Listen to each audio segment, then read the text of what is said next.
नमस्कार साथियों, मैं जयंत कुमार सिंह, प्रदेश उपाध्यक्ष सह जिलाध्यक्ष बिहार पंचायत नगर प्रारंभिक शिक्षक संघ मूल सह सदस्य बिहार राज्य शिक्षक संघर्ष समन्वय समिति। खैर कोई पद की मामला नहीं है यहाँ पर। मैं स्वतंत्र रूप से बिहार के तमाम शिक्षक जो हमारे 4 लाख साथी हैं, मैं सभी के लिए यह संदेश अपने स्तर से जारी कर रहा हूँ। साथियों, वर्तमान समय में हम लोग देख रहे हैं कि हड़ताल से जिस प्रकार से लौटे, किंतु परंतु अब उस पर करने की कोई विषय वस्तु है नहीं। लेकिन हड़ताल से लौटने के बाद जो सरकार का रवैया है, ये सब लोग खुली आंखों से देख रहे हैं। आज तक सिर्फ सरकार का एक ही आदेश मिला है कि फरवरी माह में जितने दिन आपका कार्य अवधि है उसका वेतन भुगतान हो, और अभी तक इनका जो हम लोग पत्र के आशा में है कि लॉकडाउन और हड़ताल अवधि का वेतन के लिए यह पत्र अभी तक नहीं आया है। संभवतः आने का उम्मीद है। खैर चलिए, वो बात वहाँ पर रुक गया। हड़ताल 78 दिन के हड़ताल में हम लोगों ने अपने 76 साथियों को खो दिया। और कितनी शर्म की बात है कि बिहार सरकार, माननीय मुख्यमंत्री जी नीतीश कुमार जी, हमारे 76 साथियों के मौत पर एक शोक तक व्यक्त नहीं किया इन्होंने। और आज जब पूरे बिहार में ही नहीं बल्कि पूरे विश्व में कोरोना के बीमारी से जब त्राहिमाम है, त्रासदी फैला हुआ है, तो पुनः नीतीश कुमार को बिहार में हम नियोजित शिक्षक ही याद आ गए। इतने दिन के हड़ताल में नीतीश कुमार को एक बार भी नियोजित शिक्षकों को याद नहीं आया कि हाँ, नियोजित शिक्षक पैसे के अभाव में शोषण हो रहे हैं, लगातार हड़ताल में प्रतिदिन 1-2 शिक्षकों की मौत हो रही है। इस पर इन्होंने कोई टिप्पणी नहीं दिया, कोई नहीं सोचा, बिहार सरकार या कोई इनके अधिकारी कुछ भी नहीं सोचा, ना कुछ कहा। लेकिन अब जैसे ही इनका हालत ख़राब हो रहा है, विकास के जो इनकी सारी पोल थी जब खुल गई, सामने आ गई क्या इनकी व्यवस्था है, हज़ारों हज़ार मजदूर जैसे कि तैसे जहाँ तहाँ फंस रहे हैं, और लोग बिहार जो है बम के ढेर पर बैठा हुआ है। कोरोना में क्या इनकी व्यवस्था है बिहार सरकार की, ये सब कुछ सब लोग खुली आंखों से देख रहे हैं। तो अब इनको नियोजित शिक्षक याद आ गए। अब फरमान जारी हुआ कि बिहार के सभी विद्यालय को क्या भाई, तो शिक्षकों को लगा दीजिए, क्वारंटाइन सेंटर बना दीजिए विद्यालय को। अब क्वारंटाइन सेंटर बनाने की बात तो आपने जाहिर कर दिया। अब देखिए कि यहाँ जो निचले अधिकारी के हैं अधिकारी, वह लोग शिक्षकों को कैसे परेशान कर रहे हैं। क्वारंटाइन सेंटर के लिए कहीं कहीं हम खुद औरंगाबाद ज़िला की बात कर रहे हैं, कई फ़ोन आया नवीनगर से, मदनपुर से और आपके गोह से, कई क्षेत्र सभी प्रखंडों से फ़ोन आ रहा है शिक्षक साथियों द्वारा कि बीडीओ साहब फ़ोन किए कि स्कूल खोल दीजिए, मुखिया जी बोले कि स्कूल खोल दीजिए क्वारंटाइन करने के लिए। अरे साहब, यह राजतंत्र नहीं है कि आप कहिएगा स्कूल खुलवा दीजिए, बाकी सारा काम शिक्षक वहाँ मरने के लिए हाजिर हो जाए। एक क्वारंटाइन सेंटर पे जो व्यवस्था करना है, वह सारी व्यवस्था कहाँ गई? 2400 कुछ रुपया एक व्यक्ति पर खर्च करना है। सुरक्षा से लेकर के, किट से लेकर के, रहने खाने पीने सारी वहाँ की व्यवस्था तक एक पर 2440 रुपये करना है। लेकिन अभी तक कई साथी ने ऐसा फ़ोन किया कि नहीं, सिर्फ विद्यालय खुलवा दिया गया है, वहाँ पर कोई व्यवस्था नहीं है, कोई भी व्यवस्था नहीं वहाँ पर है। शिक्षक जो है वहाँ चल गए हैं, विद्यालय खोल करके सिर्फ छोड़ दिए हैं, बैठे हुए हैं। और जो वहाँ पे लोग आए हुए हैं क्वारंटाइन होने के लिए, जो उस गांव के लोग हैं, बाहर के लोग जो आकर के उस विद्यालय में ठहरे हुए हैं, उनके लिए उनके घर से खाना आ रहा है। कितने शर्म की बात है, उनके लिए उनके घर से खाना आ रहा है और घर वाले खाना लेके खिला के फिर बर्तन लेके जा रहे हैं। तो क्वारंटाइन का मतलब क्या हुआ? कौन सा क्वारंटाइन हुआ? आखिर वह बर्तन आया, घर से खाना लेके खाया, फिर वही बर्तन लेके घर पे गया, परिवार से मिला जुला। तो फिर ये सिर्फ दिखावा के लिए कि हाँ, पूरे बिहार के तमाम शिक्षकों को हम लगा दिए हैं, क्वारंटाइन सेंटर चालू हो गया और शिक्षकों को झोंकने की व्यवस्था है। इसलिए हम देख रहे हैं कि बिहार शिक्षक संघर्ष समन्वय समिति हड़ताल में तो जो हुआ नाटक हुआ, सब कुछ देख लिया। कोई नेतागिरी करने का समय नहीं है, और अभी भी लोग नेतागिरी के पीछे भाग रहे हैं। अगर सचमुच बिहार शिक्षक संघर्ष समन्वय समिति जिंदा है तो इस बात को हम लिख करके बिहार सरकार को दे दे कि किसी भी हाल में नियोजित शिक्षक को जब तक भरपूर व्यवस्था नहीं किया जाएगा तब तक एक भी शिक्षक या कोई भी शिक्षक, यूजीसी नहीं, तमाम शिक्षक, कोई भी शिक्षक ड्यूटी नहीं करेगा। आज आप आशा के और आंगनबाड़ी के चाहे जो आपके जो लोग है कार्य करता है, उन लोग को आप बिहार सरकार के कह रहे हैं कि उनको 50 लाख का बीमा मिलेगा, और नियोजित शिक्षक कहाँ से आया है? ये महिला के ढेर से पैदा होकर आया है क्या हम लोग? क्या हमारे लिए कोई बीमा की व्यवस्था नहीं है? यदि तमाम शिक्षक कान खोल के सुन ले, क्वारंटाइन सेंटर पर हम लोग तभी ड्यूटी करेंगे जब तक सरकार पूर्ण रूप से व्यवस्था जो है व्यवस्था बहाल नहीं हो। आज लिस्ट में देख रहे हैं क्या, तो कि क्वारंटाइन सेंटर पर आएंगे तो पुरुष जो आएंगे उनके लिए अलग व्यवस्था है, महिला के लिए अलग व्यवस्था है, बच्चे के लिए अलग व्यवस्था है, बच्चिया के लिए अलग व्यवस्था है? लुंगी, धोती, शर्ट, पैंट, कपड़ा, बाल्टी, लोटा, थाली, गिलास, दूध, खाना, नाश्ता, सफाई, सैनिटाइज करना है। महिलाओं के लिए साड़ी, ब्लाउज, थाली, बाल्टी, बच्चिया के लिए फ्रॉक, और जो भी कपड़ा है बच्चों के लिए पैंट शर्ट, तमाम सारी व्यवस्थाएं एकदम, ऐनक, कंघी, तेल, दूध, चाय, चीनी, सारा व्यवस्था, थाली, गिलास, लोटा, सब मग तक व्यवस्था किया गया है। लुंगी, साड़ी, धोती, सब व्यवस्था किया गया है। कहाँ गया सारा व्यवस्था?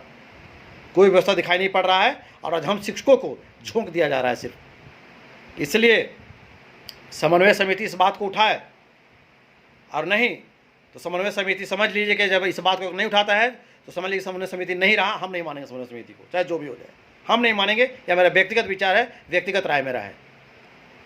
आज शिक्षक को सीधा कह दिया रहा है कि विद्यालय पर जाके खोल के बैठ जाइए।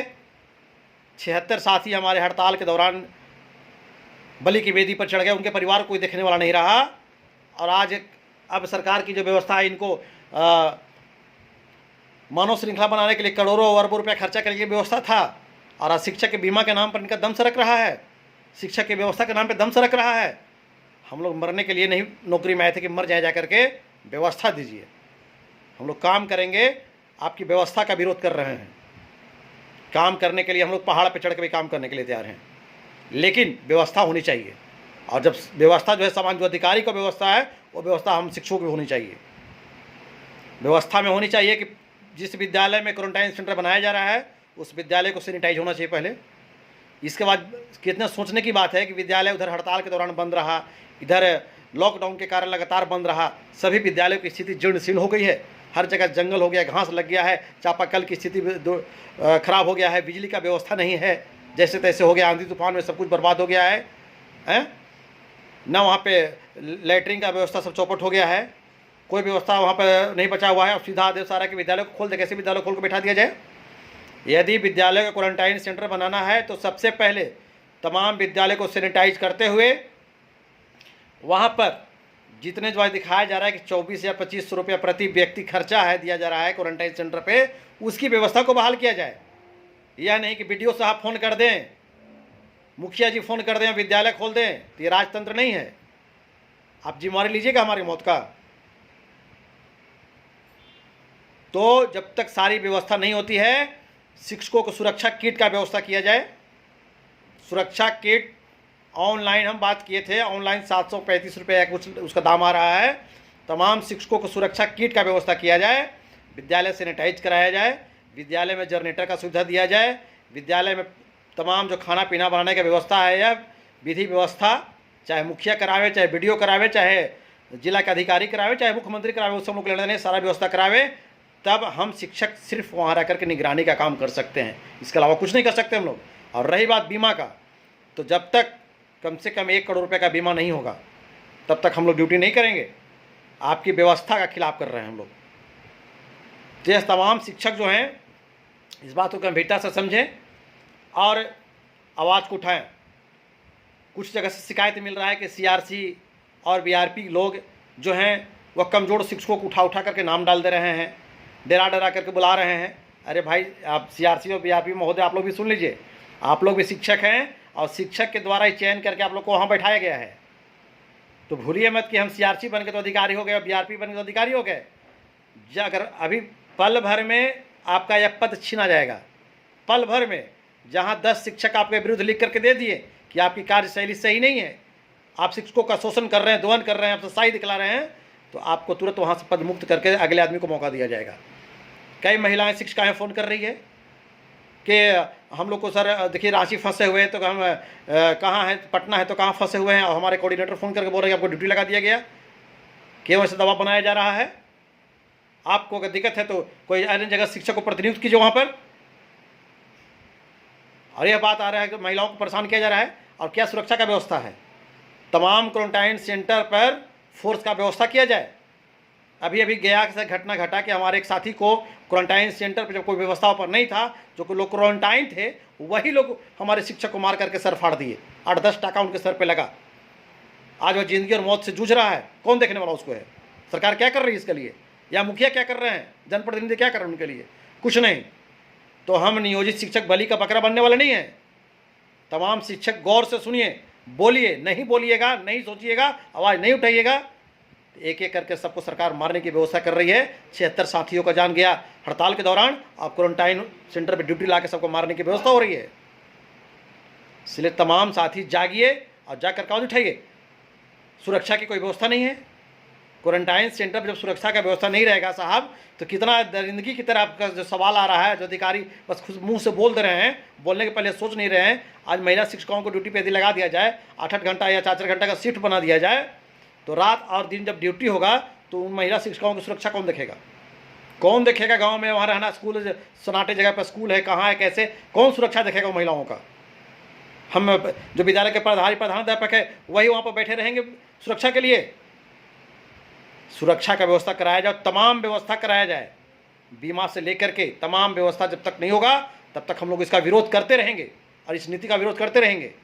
इसलिए बिहार के तमाम शिक्षक साथियों से मेरा आग्रह है कि आप लोग इस जो मैं संदेश को आपको दे रहा हूँ, आप इसको ज़्यादा से ज़्यादा शेयर करें, और सभी लोग बिहार शिक्षक संघर्ष समन्वय समिति को यह आवाज़ पहुँचाएँ और यह आवाज़ बताएँ कि इसको इस जो क्वारंटाइन सेंटर पर जो शिक्षकों की ड्यूटी लगाई जा रही है ज़बरदस्ती, इस मामले को लिखित रूप से सरकार को दे, और जब तक सरकार तमाम व्यवस्था नहीं करती है तब तक हम शिक्षक इसका ड्यूटी को नहीं करेंगे। तो साथियों, आज शिक्षकों को जो झोंकने की व्यवस्था है आप लोग समझ रहे होंगे। मैं पुनः एक बात को दोहराते हुए आपसे यही कहना चाहूँगा कि हम लोग नीति का विरोध कर रहे हैं, कार्य का विरोध नहीं कर रहे हैं। जब तक सरकार क्वारंटाइन सेंटर पे तमाम व्यवस्था नहीं करती है, महिलाओं की सुरक्षा की व्यवस्था नहीं करती है, क्वारंटाइन सेंटर पर हमारे सुरक्षा की व्यवस्था नहीं करती है, विद्यालय को सैनिटाइज नहीं करती है, विद्यालय पर जनरेटर का व्यवस्था, बिजली का व्यवस्था, पंडाल का व्यवस्था, खाना पीना बनवाने का व्यवस्था स्वयं करे, व्यवस्था विभाग करे, जब तक नहीं करती है तब तक हम लोग वहाँ पर ड्यूटी नहीं करेंगे, इसका विरोध करेंगे। और एक बात और, जो कहीं अधिकारी जो अफसरशाही के माध्यम से शिक्षकों को डरा रहे हैं, धमका रहे हैं और मौखिक फ़ोन कर करके सबको भेज रहे हैं ड्यूटी करने के लिए, अगर ज़बरदस्ती करते हैं आपके साथ, तो आप उन अधिकारी को आवेदन लिख करके उन्हीं को एक रिसीव करा दीजिए कार्यालय में कि आपके पत्रांक कितना, दिनांक कितना के आलोक में मुझे मेरी इच्छा के विरुद्ध ज़बरदस्ती क्वारंटाइन सेंटर पर ड्यूटी लगाया जा रहा है, बगैर कोई सुविधा के। ना कोई मुझे सुरक्षा किट दिया गया है, न विद्यालय को सैनिटाइज किया गया है, ना वहाँ पे कोई व्यवस्था किया गया है, और मुझे ज़बरदस्ती वहाँ झोंका जा रहा है। यदि ड्यूटी के दौरान, या आवेदन में चर्चा करेंगे जो मैं बोल रहा हूँ आपको, यदि ड्यूटी के दौरान किसी प्रकार से संक्रमित होकर मेरे साथ कोई हादसा घटती है तो मेरे मौत का जिम्मेवार आप होंगे। और इस आवेदन को रिसीव करवा करके उस आवेदन को अपने घर में आप अपने आश्रितों के पास सुरक्षित रखवा दें। यदि हमारे साथ, आपके साथ किसी प्रकार की कोई घटना घटती है तो हमारे मौत का जिम्मेवार वह अधिकारी होंगे जिनके पत्र के माध्यम से हम ड्यूटी कर रहे हैं, ज़बरदस्ती भेजा जा रहा है बिना कोई सुरक्षा का।